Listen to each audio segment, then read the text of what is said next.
Fala galera, estamos começando mais um Pod Stories de Maria. Eu sou o Thiago, conhecido como Baratão. Fala galera, eu sou o Tio Carlos, mas conhecido como Tio Careca. E hoje a gente está com um convidado muito especial, Vitor! Tudo bem, pessoal? E aí, Vitor, tudo bem? Bem, graças a Deus. Finalmente conseguiu marcar esse bate-papo aí também. A agenda foi difícil, mas deu certo, né? E a gente queria saber como foi esse... Vamos começar dessa parte já, que eu acho que é muito importante. Como você discerniu que a sua vocação, como você discerniu que você... o seu ponto era ser padre, o seu chamado era esse. Bom, atualmente eu sou seminarista aqui mesmo, na Diocese de Osasco, né? E atuo na paróquia Frei Galvão, aqui em Vargem Grande Paulista, já interior de São Paulo, né? Região Cotim ainda, mas uma cidade mais para o interior de São Paulo. E eu discerni isso muito próximo do meu berço católico mesmo. Claro que no início da minha vocação, acho que o dilema de todo vocacionado é... Isso daqui é uma voz de Deus, uma voz minha, uma voz do mundo. Até Santo Inácio, no discernimento dos espíritos, eles falam, às vezes até pode ser que o demônio, o mundo, usa de vozes que parecem ser religiosas, mas para a pessoa fazer algo orgulhoso, até mesmo ser um religioso, um padre, etc. Então, esse dilema da vocação, ele existe. Mas, assim, a inquietação sempre teve no meu coração, porque a minha comunidade de origem é dedicada à Nossa Senhora Rosa Mística. Essa aparição, ela tem muita relação com a vocação sacerdotal. Apareceu na Itália, em 1939. E na primeira aparição, Nossa Senhora tem 3 espadas no peito, né? E a vidente, que é Pierina, não conseguiu ser religiosa pelos problemas de saúde, mas cuidava de um hospital católico como enfermeira. A Pierina não sabia muito o que significava aquilo, e na outra aparição as espadas se transformam em rosas. Na imagem de Rosa Mística, quem tem em casa, pode ver na internet, né? Tem uma rosa branca, uma rosa amarela e uma rosa vermelha.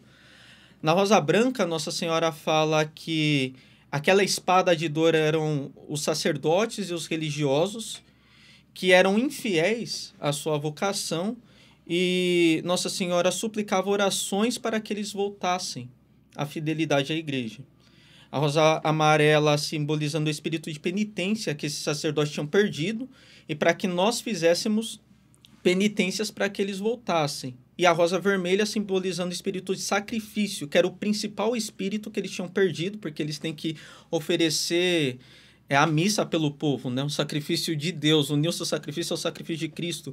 E eles tinham perdido esse espírito para que nós fizéssemos sacrifício para que eles voltassem à fidelidade à igreja. Então, a minha comunidade, ela tem como padroeira essa aparição, Nossa Senhora Rosa Mística. Então, isso sempre me impressionou muito.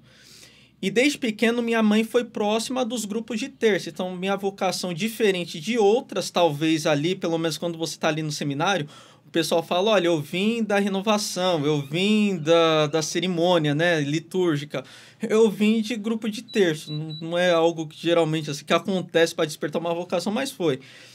E tem uma oração de Nossa Senhora Rosa Mística, que minha mãe me levava desde pequena ali, desde quando eu me lembro por gente, né? Antes de existir minha comunidade de origem mesmo, ela me levava. Eu acho que a primeira oração que eu aprendi foi o terço, porque o contato imediato que eu tive.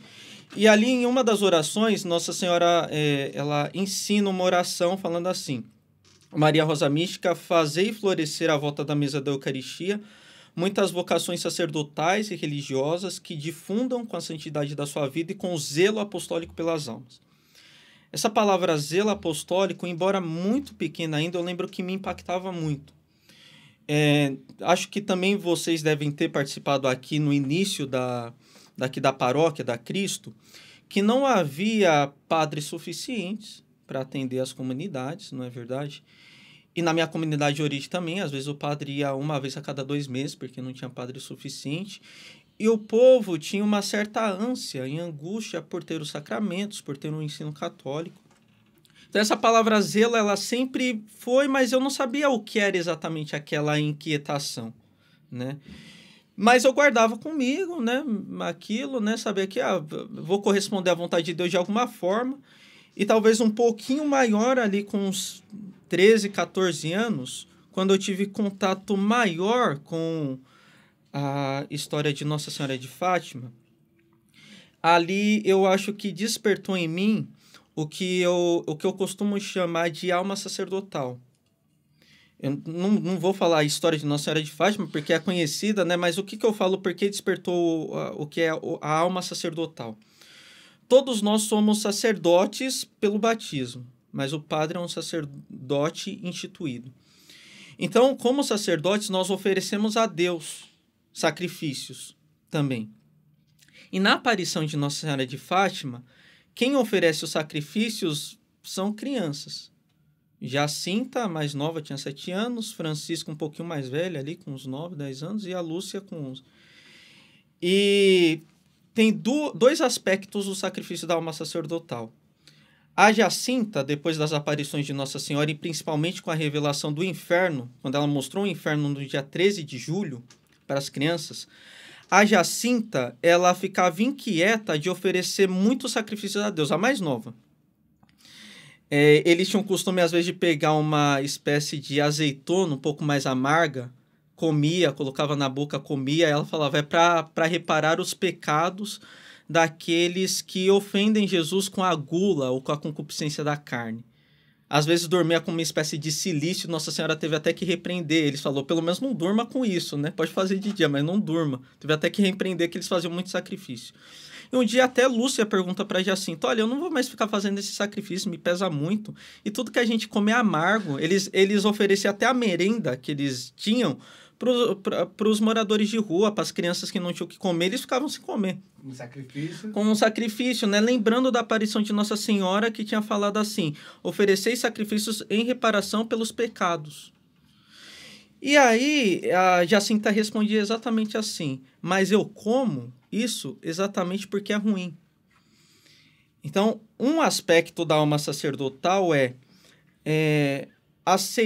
unir as minhas ações e até os sofrimentos da vida ao sacrifício de Cristo para que ele aplique aquele sacrifício pela salvação da humanidade. É o primeiro aspecto da alma sacerdotal, que não é só o padre que tem. Todos nós temos. Todo batizado, não sabia dessa parte. Todo batizado, ele deve ter uma ânsia pelo zelo apostólico das almas. Isso o padre, de forma instituída, com seu sacerdócio instituído, ele oferece principalmente pela Santa Missa. Mas nós oferecemos com os nossos sacrifícios unidos ao sacrifício de Cristo. Aquilo me impressionou, eu não sabia nem por que fazer sacrifício, né? Porque é verdade, não é uma palavra talvez assim em voga hoje, né? A palavra sacrifício, espírito sacerdotal, não entendia muito aquilo, mas me impressionava por ser uma criança de 7 anos. Ela, quando Nossa Senhora fala que levaria ela para o céu, ela fala, Nossa Senhora pergunta, mas você quer ainda ficar aqui na terra oferecendo sacrifício? Ela fala, quero. E fica oferecendo, então a gente se impressiona com aquilo. E o outro, que era o irmão dela, o Francisco, que os 3 são primos, Francisco, Jacinta e Lúcia eram primos. Francisco, ele tinha o outro aspecto da alma sacerdotal, que é a consolação a Jesus, que pela nossa ingratidão ele não é amado. Tem uma história do Francisco que resume isso, que diz assim, a Nossa Senhora, em uma das suas aparições, fala, eu sou do céu, na sua primeira aparição, eu sou do céu, no dia 13 de maio.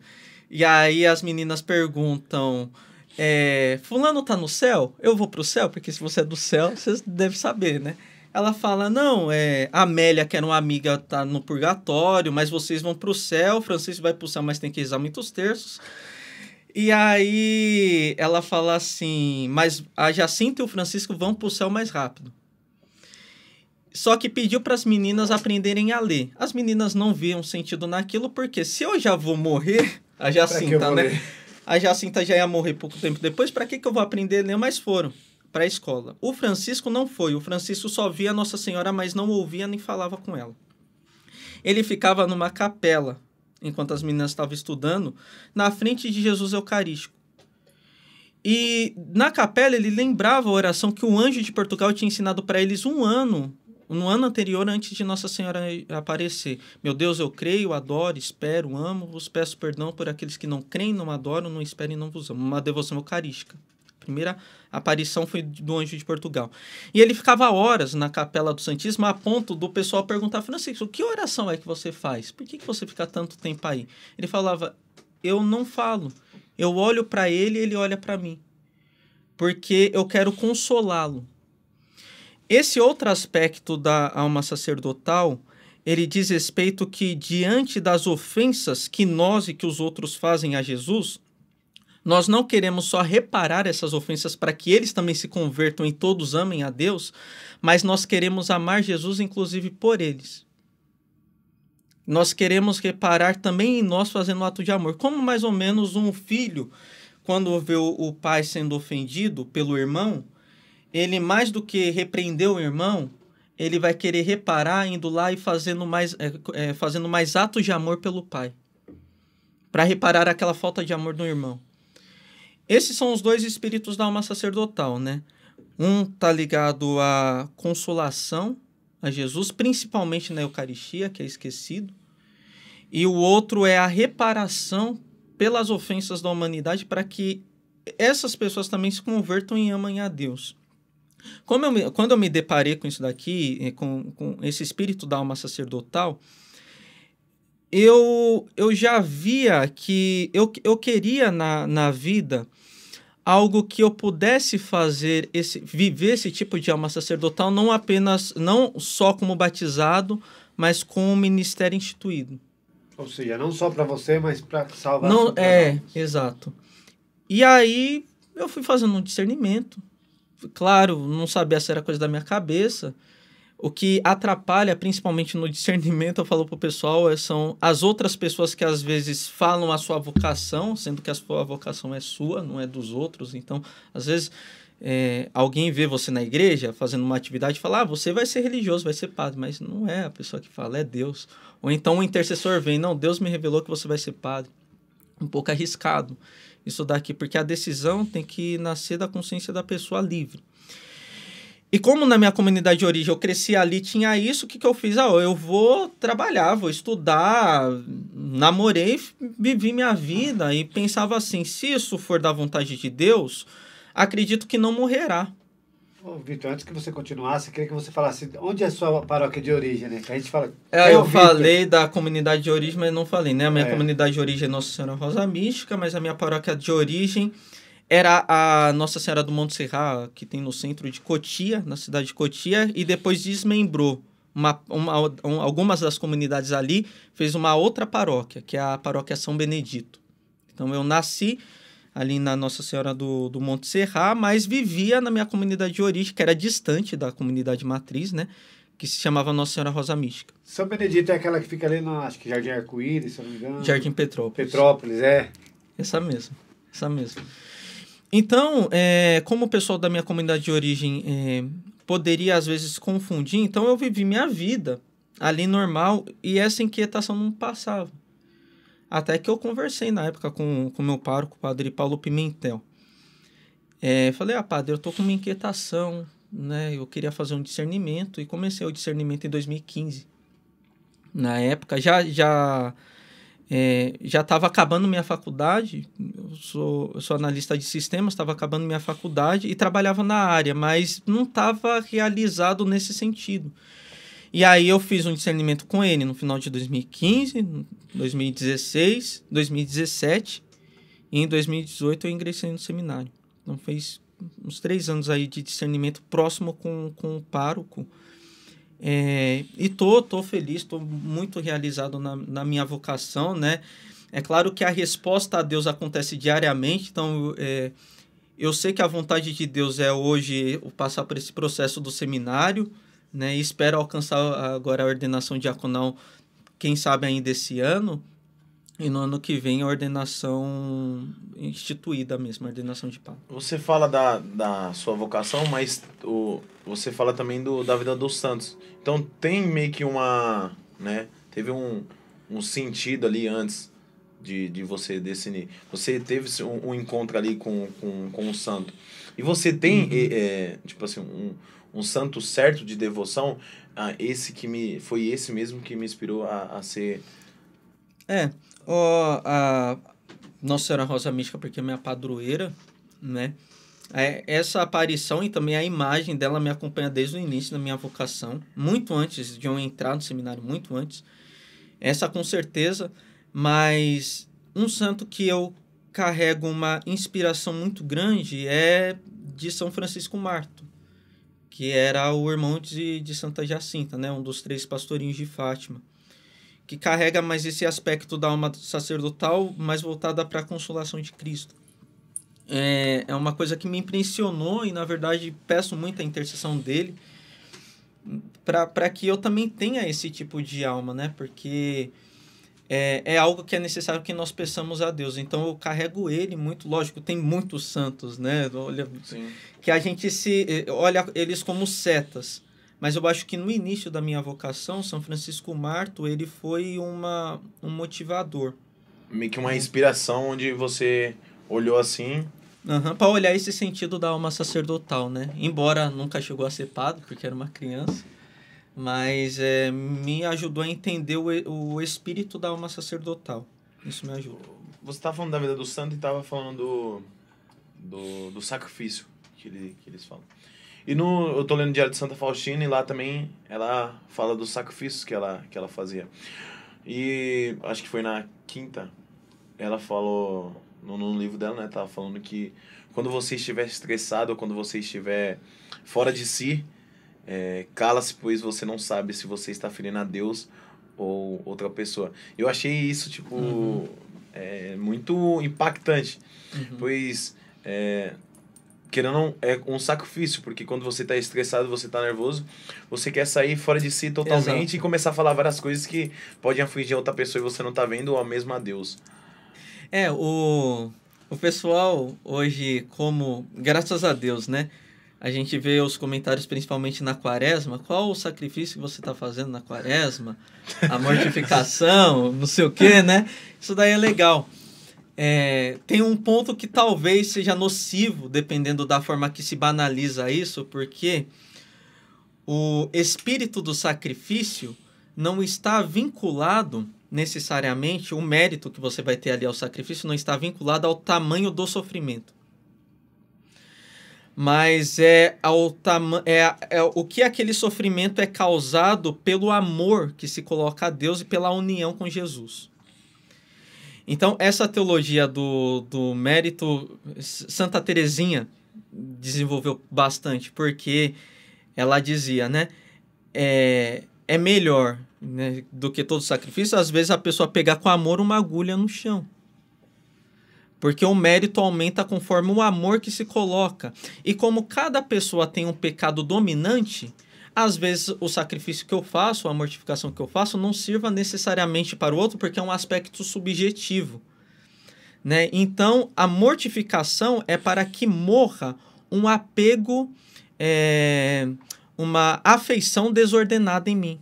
Um amor desordenado que foi provocado por um afeto, uma criatura, alguma coisa. E como Deus não consegue habitar na alma com um afeto desordenado, é necessário que a pessoa morra para aquele amor. Aí entra o sacrifício. O sacrifício serve, né, para que a pessoa morra. Eu estou usando aqui no sentido de mortificação, né? A mortificação serve para que a pessoa morra para aquele afeto desordenado. Mas o mérito também pode ser usado para a salvação dos outros, porque uma parte dele fica para a gente. E a outra parte que a gente chama de côngrua, eu posso oferecer para qualquer pessoa, unida ao sacrifício de Cristo, estando em graça santificante. E olha que engraçado, porque nos quesitos do mérito, da ação meritória, ela é maior conforme o amor que se coloca, o nível de graça santificante e a dificuldade. Vamos supor que uma pessoa faça, e aí vai entrar no seu exemplo, faça um ato meritório, uma mortificação, um sacrifício, mas faça aquele sacrifício sem amor. Ele vai ter algum mérito? Não. Status. Tipo assim, às vezes vai servir só para corroer. Ou pode ter pouco mérito, dependendo pela falta de amor que se colocou ali. Mas também pela dificuldade, que é o que Santa Faustina coloca. Por exemplo, olha, eu posso fazer um sacrifício, em vez de murmurar, fazer ele alegre, fazer ele feliz, que ele vai ter mais mérito para mim, para um afeto desordenado e para o outro. Mas quanto mais difícil, também mais sacrifício eu vou ter que fazer. Então, Santa Teresinha falava, né? Para ela era um sacrifício tremendo ficar perto de uma irmã que ela era insuportável. Então, o que tem mais mérito? Eu ficar perto de uma pessoa que eu gosto ali e não murmurar, ou ficar perto de alguém que eu não suporto e ter que amar aquela pessoa? Bom, parece que é mais difícil o outro. Então, esses aspectos do sacrifício que os santos colocam mais voltados para a mortificação nos mostram, né, que esses sacrifícios são muito subjetivos, eles não têm a ver necessariamente em muito sofrer, mas igual Santa Faustina falou, às vezes é uma ofensa por palavra, às vezes uma coisa que eu acho que é banal, mas para mim eu tenho um afeto desordenado, é uma ofensa que eu causo ao irmão com uma palavra maldita num momento desnecessário. Então, eu dava na paróquia um seminário quaresmal, eu falava, olha pessoal, há pessoas que o jejum, por exemplo, tem pessoas que fazem jejum na quaresma mais rígido, né? Então fica ali quarta ou sexta, um jejum exaustivo durante o dia. Mas há pessoas que um jejum exaustivo, ela não soluciona o afeto desordenado. Entendeu? Às vezes não é uma outra mortificação, como essa da língua. O que me custa mais? O que está causando um afeto? Então, por que eu estou falando isso? Porque como se banalizou, hoje em dia, principalmente quando você está na quaresma, eu tirei tal alimento, eu fiquei sem fazer isso, mas... Deixa de fazer por amor e virar por status. É meio que isso. Exato. Acho que tem muito disso hoje, né? A gente vê, ainda mais quando a gente se lidar assim, porque assim, você vai fazer uma penitência, a primeira coisa que você fala, eu estou fazendo penitência tal coisa. Eu já não falo o que eu tô fazendo. Sabe quem tá... Sabe a que eu tô fazendo? Às vezes eu, tipo assim, por exemplo, eu vou tomar um refrigerante, aí eu não tô tomando. Pô, tem alguma coisa. Só que assim, não, a minha penitência é essa. E outra, né? O trabalho que dá pra gente investigar o que tá fazendo um afeto mesmo no nosso coração. Peraí, o que tá causando isso daqui? Um apego desordenado, né? Isso dá mais trabalho do que simplesmente tirar qualquer coisa assim, falar, né?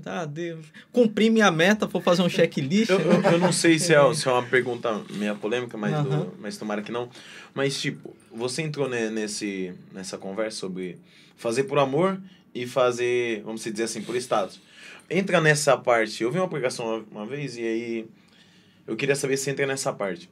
De que pregamos em teu nome, curamos em teu nome, falamos tudo em teu nome. Mas a gente não fez por um amor e no final dos tempos Deus vai falar, eu não vos conheço. Jesus, ele denuncia, tem tudo a ver, porque Jesus, ele denuncia muito a hipocrisia nos evangelhos. O que seria o espírito hipócrita? Seria, por exemplo, será uma pessoa que luta pelo pecado, mas ainda não conseguiu vencê-lo, mas está lutando? Porque se uma pessoa não conseguiu vencê-lo totalmente, cai, se levanta e está tudo certo. Bom, não podemos falar dessa pessoa, porque ela está em luta.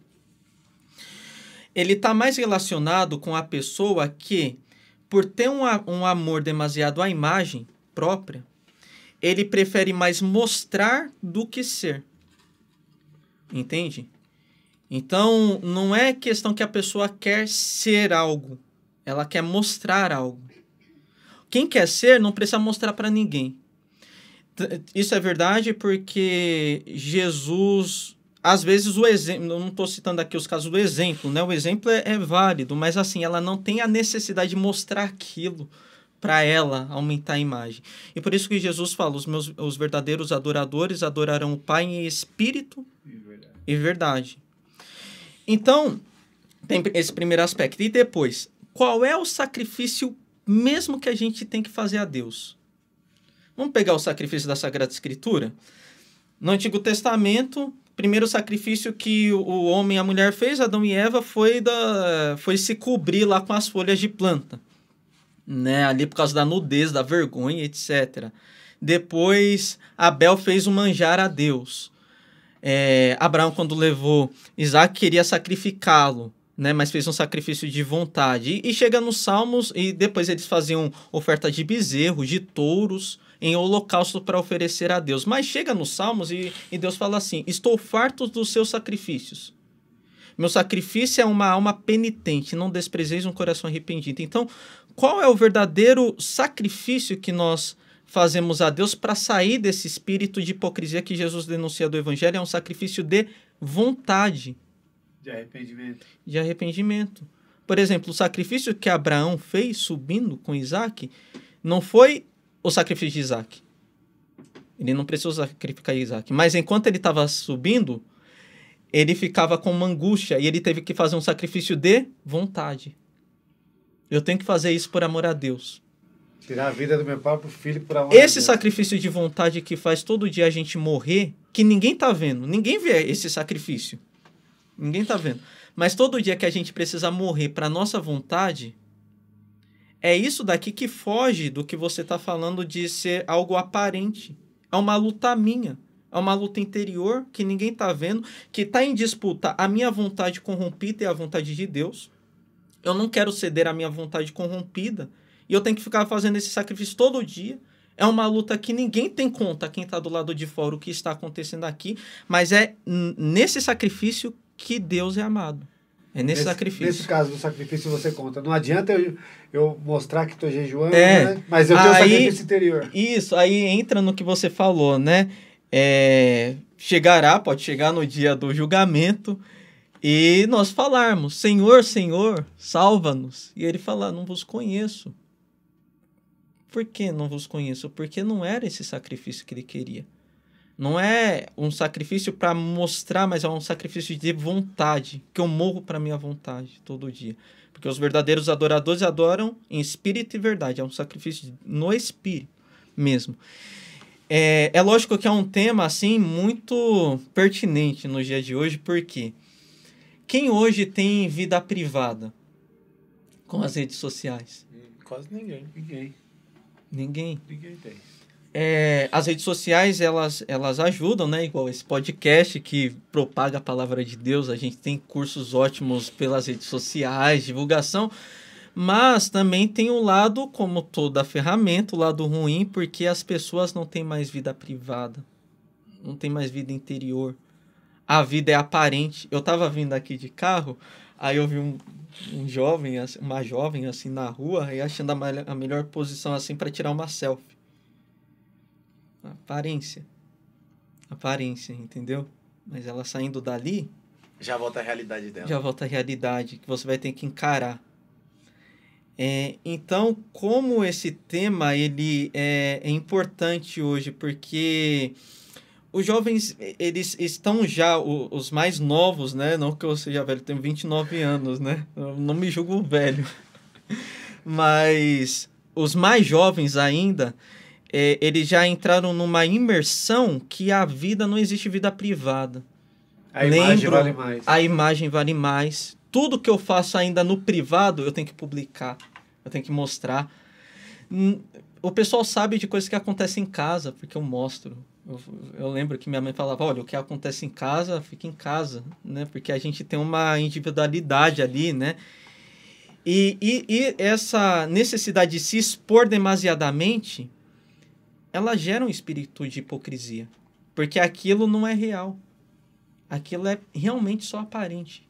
Realmente só aparente. Então entra exatamente no que você falou. Não estou falando que as redes sociais, o bom exemplo, não sirva. Mas o bom exemplo, ele não é para promover a imagem da pessoa. Ele não promove a imagem. Muito pelo contrário, o bom exemplo pode servir até para os outros falarem mal de você. Então, o bom exemplo não é para promover a imagem, mas a gente tá numa mentalidade de ficar promovendo, de espírito de hipocrisia, mostrando a nossa vida privada, particular, para todo mundo, ou então fingindo que a gente tem aquela vida, né, e expondo de forma muito demasiada. Então, entra tudo. Entra exatamente nesse sentido. Vitor, sobre essa parte de, vamos dizer assim, você colocar uma máscara. Porque você finge uma pessoa que você não é.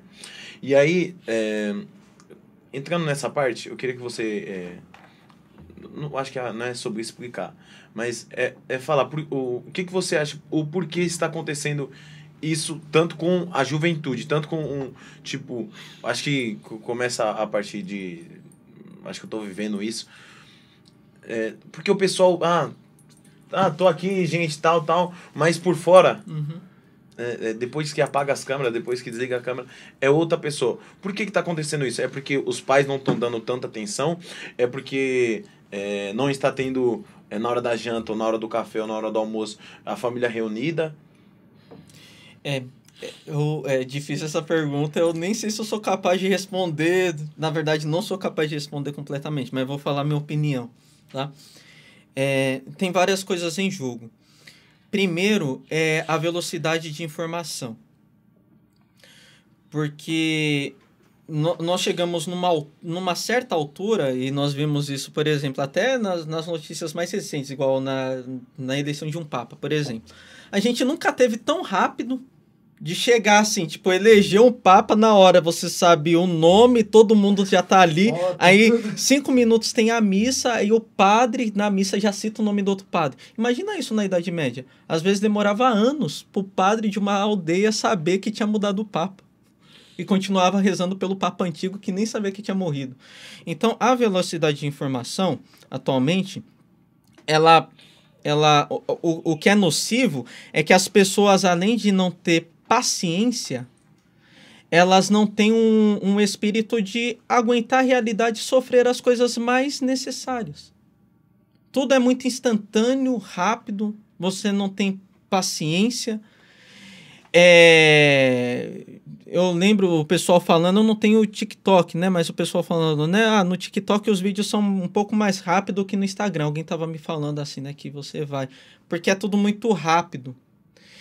E disso daí, junto com essa velocidade de informação, que assim, a gente não tá sabendo ainda como lidar, talvez, a gente tá vivendo uma era, por ser tudo muito rápido, o que também é muito rápido, muito instantâneo e fácil, de fácil acesso. Por quê? Se o jovem, ele não precisa ter o trabalho nem para procurar comida, é o iFood, aqui todos, na verdade, né? Pedir pelo iFood, você tá mais entediado em casa, você liga a TV, vê uma série, sabe? É tudo muito rápido, tudo muito instantâneo. E a gente se encaminha para uma mentalidade hedonista. O que é uma mentalidade hedonista? De você basear a sua felicidade nos prazeres. Mas os prazeres são rápidos e instantâneos, acabam muito depois. Como os prazeres são rápidos e instantâneos, eles não fornecem uma base sólida. E a pessoa, depois disso daí, ela fica vazio. Aí reclama, chega na igreja, como você se sente? Eu me sinto vazio. Eu não tenho segurança. Não tenho uma base sólida. Isso daqui, claro, influencia a família, como você falou, porque as famílias, elas não são como há 100 anos atrás. Ela já vem de uma mentalidade que as informações e a felicidade talvez esteja baseada em maneira mais hedonista de ver, de enfrentar a realidade, né? Você vê pessoas muito novas que tomam remédios ou procuram psiquiatras porque não são capazes de enfrentar a realidade, porque a realidade, ela é permanente, ela é sólida. E mesmo que uma pessoa continue sofrendo, ela vai estar ali. Você vai precisar encarar. Então, por mais que a gente fique em coisas rápidas, prazer instantâneos, uma hora você vai ter que parar e vai estar ali na sua frente quem? A realidade. A ser enfrentada. Você acha que uma dessas coisas que se remete a tudo isso seria também a facilidade da família, assim? Porque hoje para adquirir, por exemplo, um celular, a mãe está com a criança ou o pai, a criança começa a chorar, toma o celular. É o mais fácil, né? É o mais fácil. Eu acho que agora que a gente está começando a perceber os aspectos mais nocivos da informação muito rápida. Por exemplo, nos Estados Unidos já tem pesquisas falando do efeito do celular nas crianças. Agora tem escolas que já proibiram, né? Pelo que eu estou sabendo, não pode mais usar em escola. O efeito da pornografia, porque com o acesso rápido à informação se difundiu isso de forma muito rápida, e aí você tem efeitos colaterais porque você tem um atrativo rápido. Um atrativo rápido para a criança. Olha, toma. Você tá chorando muito? O que é mais difícil fazer? Vai sair com a criança, andar, brincar? Antigamente, sei lá, eu soltava pipa, jogava peão. Meu, que criança faz isso? O que é mais fácil fazer? Ó, tem um atrativo rápido, o celular, toma. É igual eu falei, a gente chegou numa era que para procurar atrativos, prazeres, eles estão mais rápidos, mais acessíveis, e isso está causando uma crise existencial na humanidade mesmo. A humanidade está ficando com uma crise existencial que passa também pelas instituições. As instituições, talvez pela era que elas existem, as pessoas... Agora tem uma jovem chegando que eles procuram uma certa segurança. Uma instituição que seja sólida, ou princípios religiosos. Você vê jovens que vêm me procurar e falar assim, eu estou entrando na igreja porque eu quero coisa sólida, essas coisas. Mas porque isso está acontecendo é uma reação desse mundo que a gente está vivendo. Os pais acabam propiciando isso às crianças, porque também para os pais é mais fácil. Mais cômodo, né? É mais cômodo, né? E entra outros problemas de crise, né? Mas eu acho que o efeito principal disso daí, Thiago, que você começou a pergunta, é que por ter coisas rápidas, fáceis, prazeres rápidos, assim que a gente nunca teve na história da humanidade, perdeu-se o espírito do sacrifício, que era o que a gente começou esse podcast. E quando se precisa fazer um sacrifício, uma coisa mais árdua, demorada, que você se depara com a realidade, você entra em uma crise existencial. Eu não sei, posso estar errado no meu pensamento. E se eu tiver, você como me corrija. Mas acho que tudo veio se encaixando uma coisa com a outra. O seu discernimento ao seminário, a vida dos santos. E a vida de sacrifício, o né? sacrifício, o amor. E sobre, tipo assim, ser quem você não é. Ser quem... fingir ser uma pessoa que você não é. Com tudo isso, se eu estiver errado, você me corrige. Será que a humanidade em si, não só os novos, mas o pessoal de antigamente também está entrando nesse caminho, estamos vivendo uma mentira? E aí, por que eu tô falando isso? Você tocou no assunto do Papa. Quando estava o Papa Francisco, que agora mudou, a gente já vai tocar nesse assunto, depois que você responder essa pergunta. Na época do Papa Francisco, o pessoal começou a inventar várias coisas que ele disse que ele não tinha dito. Então, uma vez eu perguntei para um padre, padre, aonde eu procuro a paciência, onde que eu consigo encontrar a paciência e onde que eu consigo falar a verdade? Porque se eu mesmo estou começando a viver uma própria mentira, como é que eu vou falar uma verdade para você? E que você está necessitado de escutar essa verdade? Da onde vai sair tudo isso? Porque o padre falou bem assim, Thiago, a castidade, porque você também tocou no assunto da castidade, a castidade, a sabedoria e a sua vida espiritual, isso tem que andar lado a lado para chegar na paciência. E eu quero saber, tipo assim, como ser contraditório a esse mundo que tá vindo para esse lado e a gente tá tendo que nadar contra a maré. Tá, eu entendi. Eu acho que o que você quer falar é o seguinte, porque há uma espécie de paradoxo aqui. Porque há, de um lado, a consciência da nossa liberdade.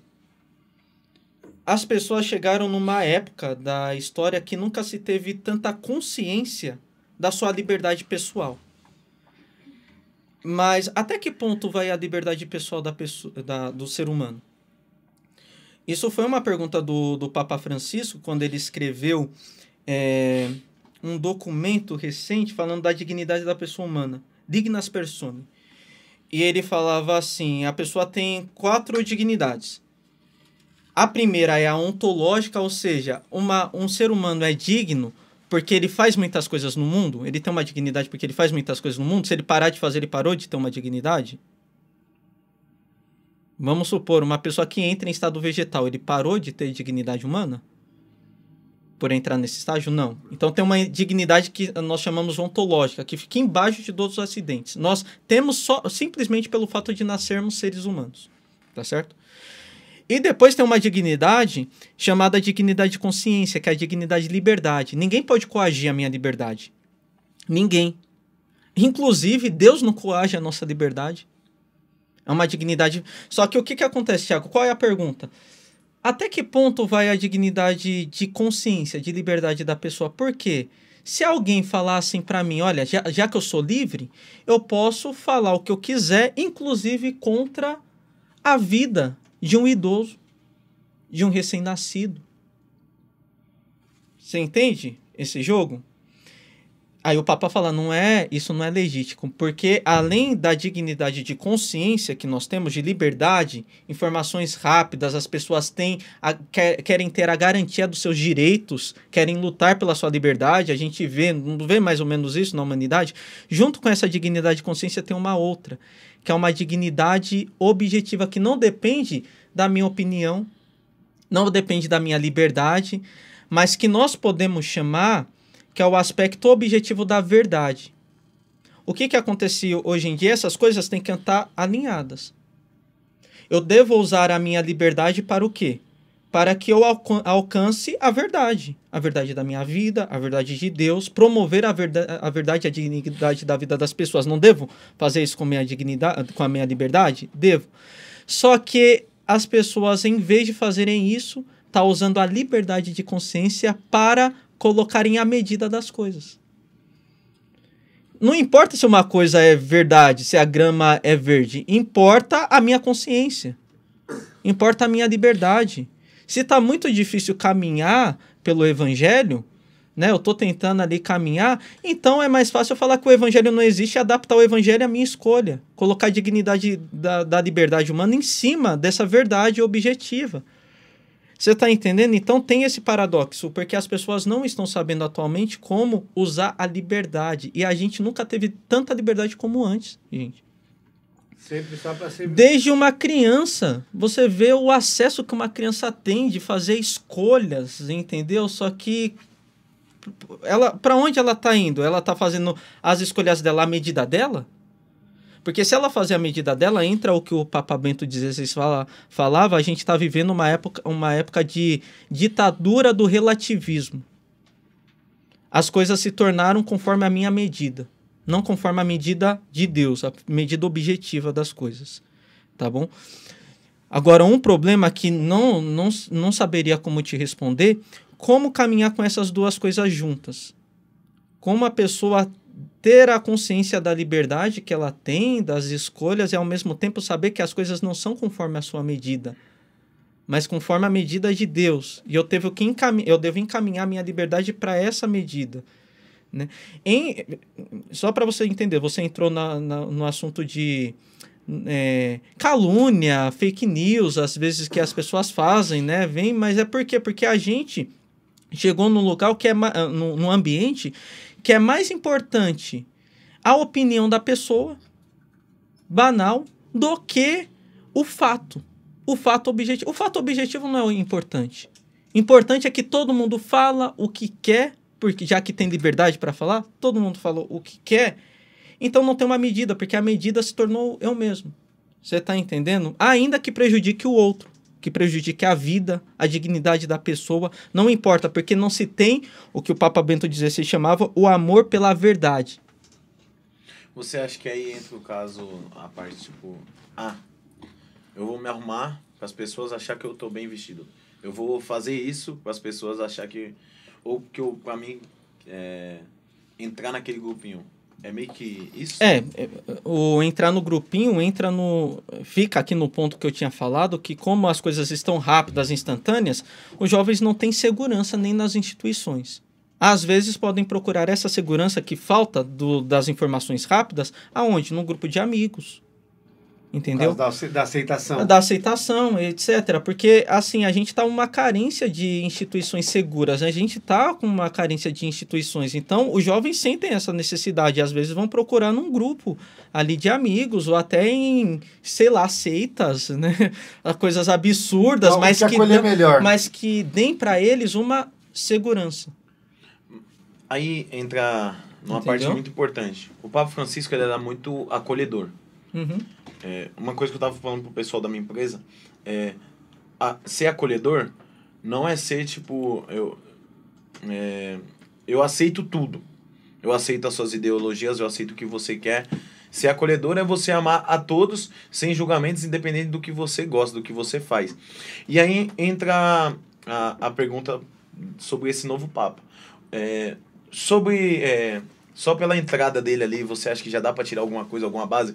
Você acha que ele vai ser mais acolhedor? Você acha que ele vai ser mais cuidadoso com tudo isso que está acontecendo? Você acha que pode ser que seja agora a reviravolta do mundo é muito forte, mas da Igreja Católica seja uma em si? nova abordagem, né? Talvez Sim, o direcionamento da Igreja. Pode falar, Antes Carlos. que você responda essa, porque até o Thiago entrou nessa questão da eleitiva do Leão 14, teve um questionamento na empresa, por conta de estar tendo essa guerra comercial, tá, Estados Unidos tal, ser um Papa americano.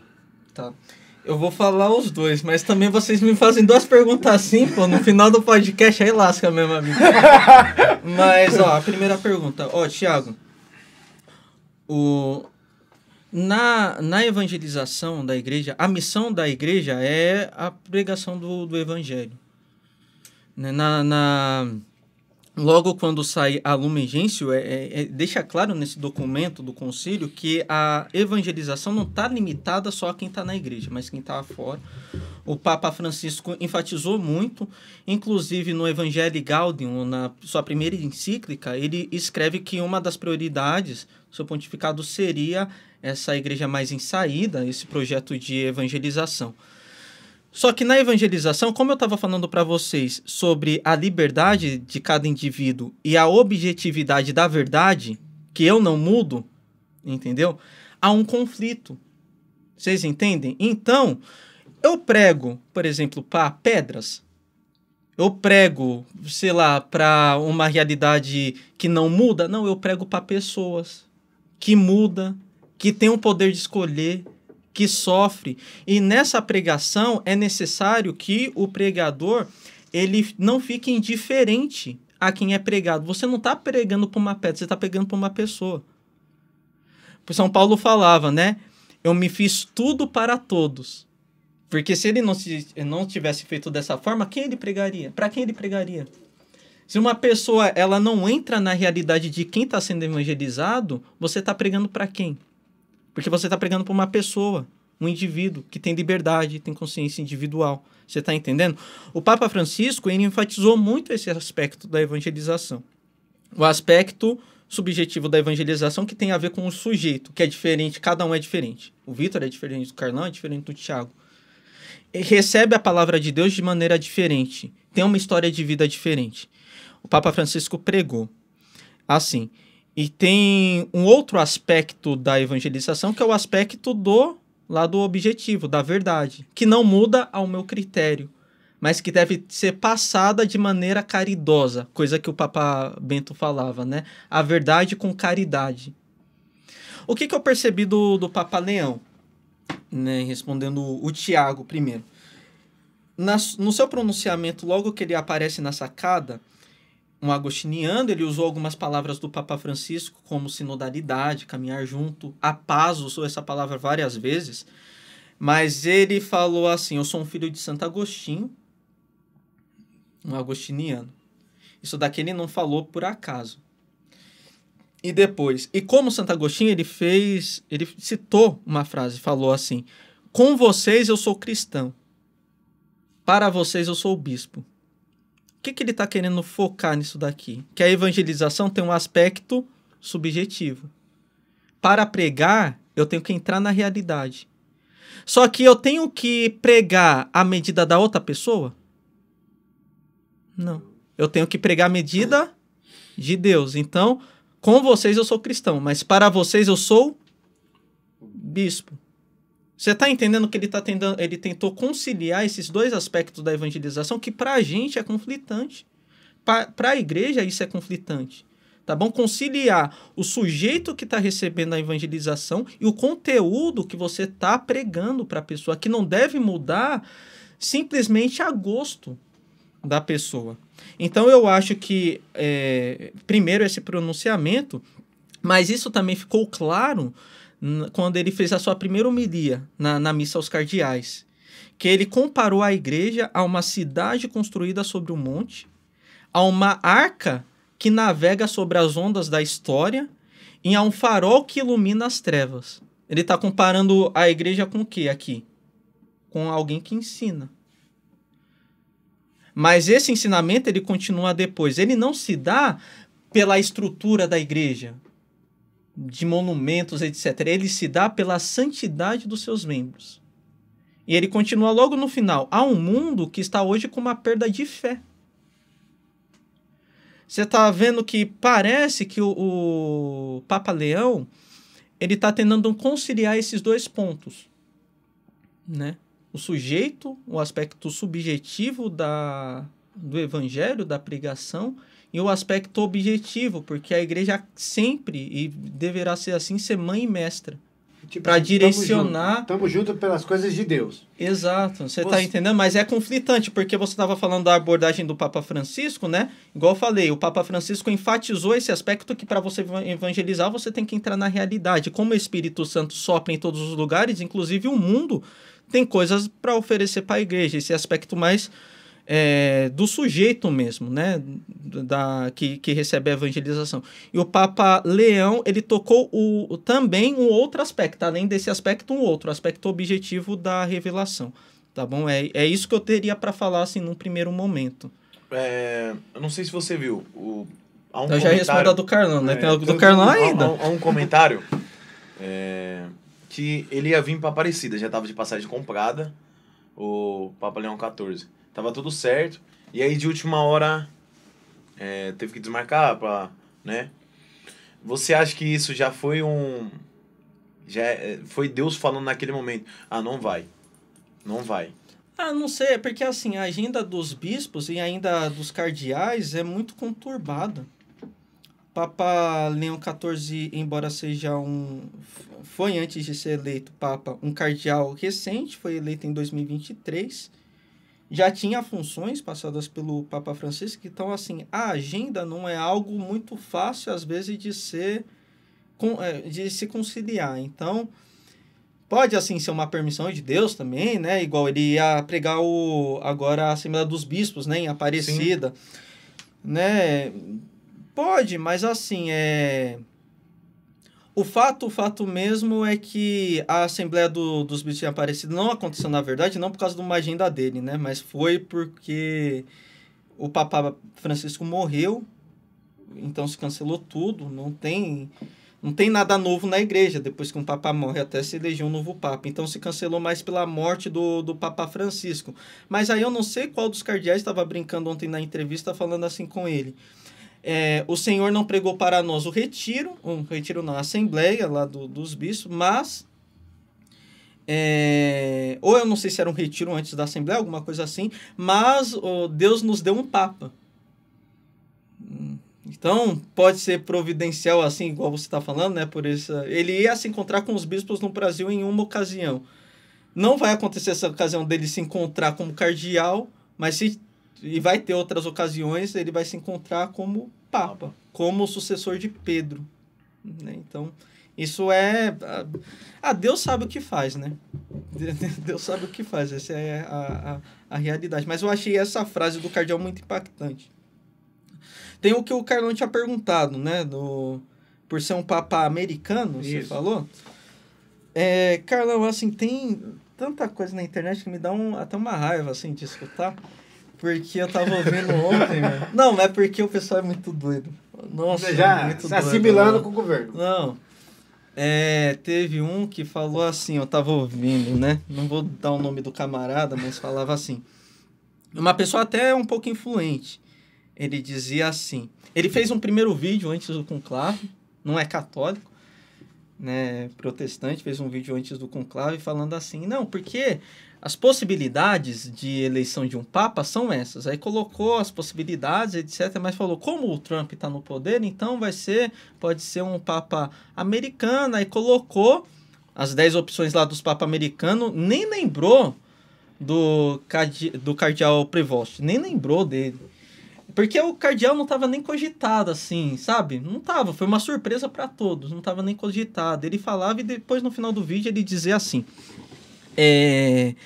Mas a igreja vai ter que colocar ou alguém... Aí os termos que a mídia coloca, né? Alguém muito liberal, alguém muito conservador, alguém para fazer um meio de campo, aí colocou esses termos, citou os mais cotados, que era o Tagle, citou um italiano, ele estava querendo se referir ao Parolin, e citou que poderia ser um mais conservador dos Estados Unidos. Ele citou um lá, não lembro agora. Mas assim, ele apostou em todo mundo, no fundo. No fundo é isso. Ele deu uma teoria, mas ele falou, se for alguém alinhado com o Trump, ele deu, assim, praticamente todos. Aí foi eleito o Papa Leão XIV, o Cardeal Robert, né? E aí ele pegou e falou assim no outro vídeo, tá vendo? Eu acertei. Mas tava cotado, né? Ele nem cotou. Ele falou até o nome de outro cardeal americano. Falou, tá vendo? Acertei. Falei que tem que ser um americano e etc. E assim, o Papa Leão XIV já fez uma crítica, né, ao governo dos Estados Unidos sobre uma interpretação lá que fizeram sobre os imigrantes, né? O DJ Vance que fez essa declaração, assim, o Papa tá menos importando com questão política, quem ele vai agradar. Ele vai seguir o evangelho. Ele tá preocupado em salvar almas, pra falar a verdade. Salvar almas. Aí essa pessoa falou, não, é porque eu pesquisei um negócio aqui, sei lá, na antepenúltima eleição ele foi um eleitor republicano. Os republicanos são do Trump, né? Sei lá que época ele foi já eleitor dos republicanos. Então, tá vendo? Aqui, ó, tá tudo alinhado. Então, eles tentam forçar o negócio. Aí pegaram depois as pautas do Papa. Falaram, ó, o Papa é contra o aborto. Ele já se pronunciou contra bom, né? a ideologia de gênero. Que bom. Mas, meu amigo, seria estranho um católico se pronunciar a favor do aborto. Imagina o Papa. O Papa Francisco, a mesma coisa, se pronunciou sobre a dignidade da vida. Então, o pessoal tenta forçar isso daí, mas o fato é, quem cogitou o cardeal Prevost para ser eleito? Eu não vi ninguém cogitar. Foi uma surpresa para todo mundo.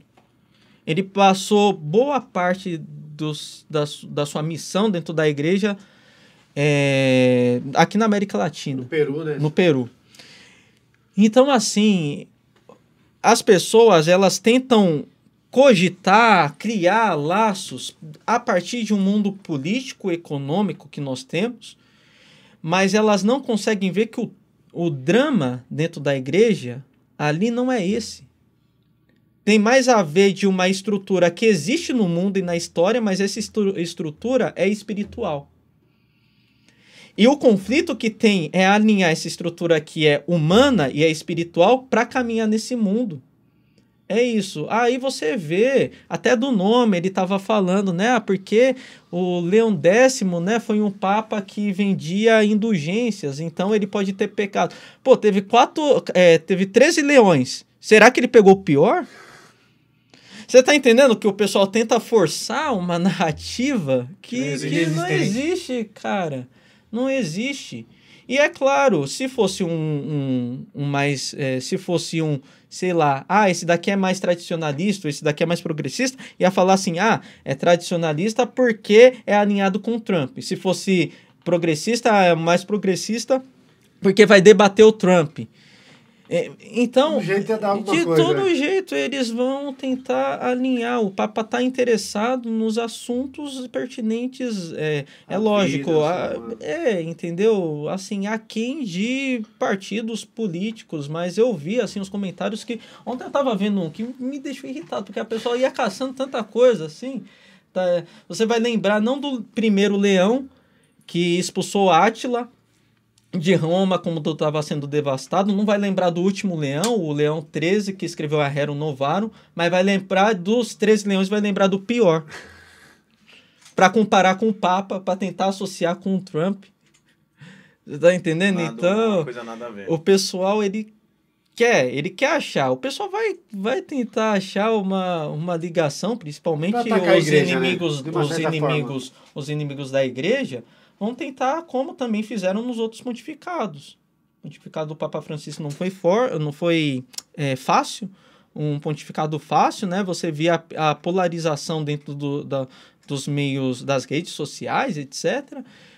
E mesmo assim o do Bento não foi fácil, o do João Paulo II também não foi fácil, ali, logo depois do Concílio Vaticano II, e ainda com a queda do Muro de Berlim e toda a dinâmica política e econômica daquela... Então, assim, a gente não está numa época fácil da sociedade, principalmente. Fácil não é de Deus. Se for fácil não é de Deus, acho que seria isso, mas a gente, principalmente quem está assistindo esse podcast, fugir um pouco dessas informações, né? Não, assim, apurar pelo menos, né? Ter uma consistência, não ir pelo achismo, porque a pessoa está tentando forçar alguma coisa. E outra, ter o Papa com uma virtude, chamada virtude da fé. Nós cremos no Papa. Não é questão só de eu concordo, eu creio no Papa, porque o Papa é Cristo visível, é a cabeça da igreja. Cristo, para não deixar a igreja órfã, ele deixou uma cabeça visível, que eu posso chamar de pai. Quando ele saiu na sacada, nós falamos, habemos papam, que nós temos um pai.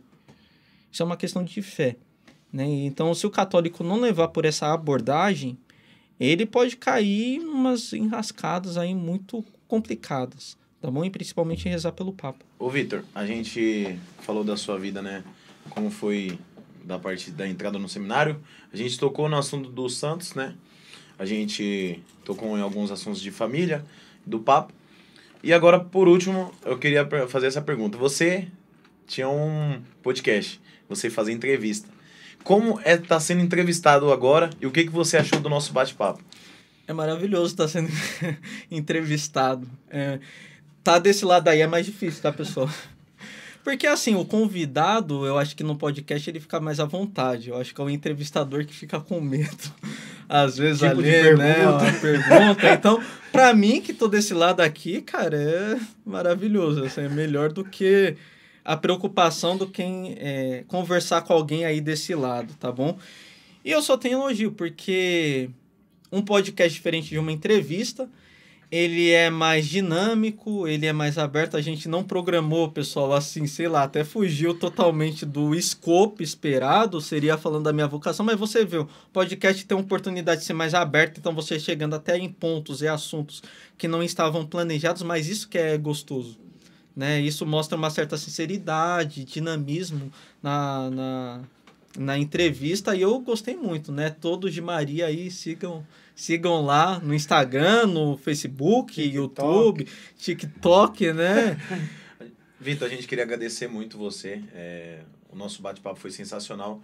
Espero ter parte 2 e que eu quero ver você se tornando padre, eu quero ver a sua...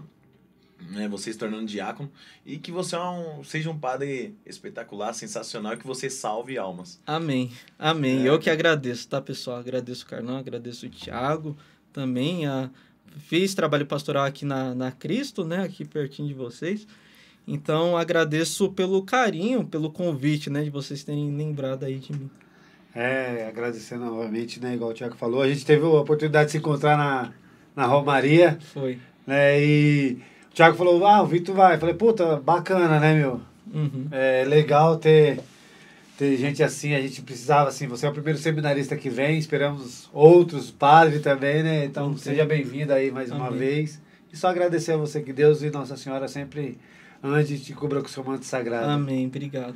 Vitor, antes de você passar o seu Instagram, antes da gente dar a última Pessoal, eu não tenho rede social, então me procurem nos canais oficiais da Diocese de Osasco.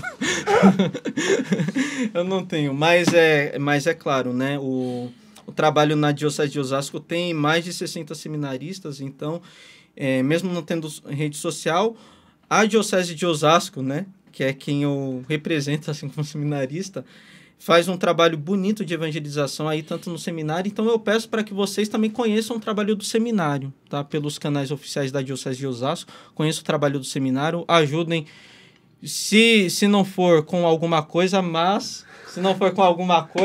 for também com as suas orações. Conheçam o seminário e ajudem, rezem pelos nossos seminaristas e pelos nossos padres, tá bom? Agora, quanto tempo você virar diácono, né? Espero que esse ano, se Deus quiser, espero, né, com a graça de Deus, não sei, né, quando vai ser, mas estou no ano pastoral, ano de síntese pastoral é em preparação para o diaconato, então espero que chegue. Tá chegando. Espero que chegue. Agora eu e o Carlão queria agradecer nossos patrocinadores que vêm nos ajudando e mantendo o nosso projeto de pé. queria agradecer a Gás Mil, que vem nos ajudando, mantendo nosso projeto de pé desde quando a gente iniciou. Você que está precisando de um gás, acabou o gás na sua casa, precisa de um gás urgente, rápido, super rápido. Ligue para a Gás Mil, a gente vai deixar o número na descrição ou no nosso Instagram também. Vão lá, liguem para ele ou mandem mensagem pelo WhatsApp ou busquem e fala que tá vindo pelo Pode Sou de Maria que vocês vão estar recebendo desconto. Legal, né? A gente queria agradecer a D&D, né? Que é Serviços de Elétrica, que vem nos ajudando também a manter de pé o nosso projeto. Eles fazem serviços prediais, comerciais, né? Qualquer tipo de serviço. E a descrição vai estar aí no link aí do nosso canal. É só procurar eles lá, fala que é seguidor também. Eles vão chegar bem rápido lá. Agora a gente queria agradecer a Doce Imaculada, que vem mandando um presente para os nossos convidados. Eles que vendem artigos religiosos. Então você que quer presentear sua namorada, alguém da sua família ou amigo, entre no site, né, da Doce Imaculada e escreve lá no cupom Pode Todos de Maria, tudo junto. E aí você garante o seu presente. E não importa onde esteja, hein? Olha. Exporta para fora e pro Brasil todo. Obrigado mesmo, hein, pessoal? Nossa. A gente também queria agradecer a Caixinhos Dourada, né, que é uma distribuidora de insumos para hamburgueria. E agora eles estão atendendo até o público final. Né? Você que pensa em fazer um lanche para a família, para o grupo de jovens, é só acessar lá a Caixinhos Dourados, lá eles têm uns preços bem bacanas. Se o Vitor quiser mostrar, abrir aí, quiser mostrar. Ó, eu já tirei aqui. Não perdi tempo, né? Pra aumentar sua fé, já recebo o presente pra já, aumentar ó. sua fé. Tercinho de mão e o outro... Olha que bem feito, hein? E outro um terço com todas as contas aqui, um terço de mão, olha. Já vou usar, vou voltar usando já esse terço de mão aqui no carro já. Muito obrigado, muito obrigado. Muito obrigado, viu, Vitor? Que a gente possa marcar a parte 2. Opa! E que você possa saber que a gente sempre estará em oração por você. Isso aí, rezem por mim também. Tenho um carinho enorme por vocês também. Gente, é isso. Até a próxima. Fiquem com Deus.